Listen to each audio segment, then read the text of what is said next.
최근 다소 줄었던 코로나19 하루 신규 확진자가 다시 60명대로 늘었습니다. 정부는 수도권의 공공시설 운영을 재개하고 교회에 대한 방역 강화 조치도 해제할 방침인데요. 취재기자 연결해 자세히 알아보겠습니다. 김민지 기자, 우선 확진자 현황부터 살펴보죠. 네, 국내 코로나19 신규 확진자 63명 늘어났습니다. 해외 유입이 34명, 국내 발생이 29명입니다. 국내 발생은 주로 수도권에 집중됐습니다. 서울에서만 16명이 확진됐는데 확진자 1명이 나왔던 서울 송파구의 한 교회에서 교인과 가족 등 4명이 추가로 확진됐습니다.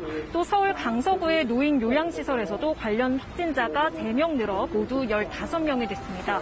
서울 강남구의 한 부동산 관련 회사와 관련해선 직원과 가족 등 지금까지 13명이 확진돼 감염 경로에 대한 조사가 진행되고 있습니다.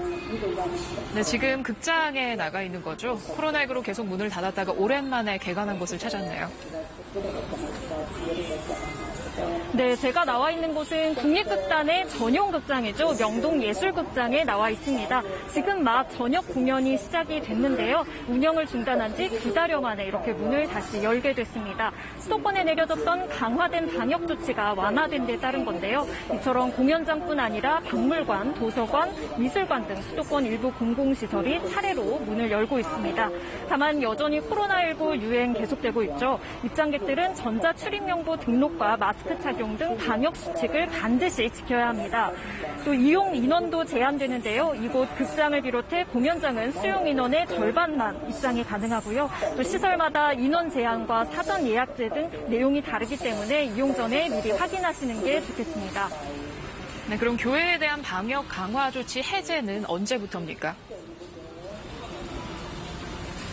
네, 이 정규 예배 외에 모든 교회의 소모임과 행사 등이 금지되고 있는 이 행정 조치가 모레 오후 6시부터 해제가 됩니다. 최근 확진자가 좀 다소 줄었고 수도권 등 일부 지역에서만 교회로 인한 집단 감염이 발생한 데 따른 건데요. 다만 지방자치단체별로 좀 필요한 경우가 있다면 행정 조치를 현행대로 유지할 수 있게 했습니다. 정부는 앞으로 유사한 행정 조치를 내릴 때는 감염의 지역적 분포를 고려해 전국 단위보다는 권역별, 시도별로 시행할 방침이라고 밝혔습니다. 지금까지 명동 예술극장에서 KBS 뉴스 김민지입니다.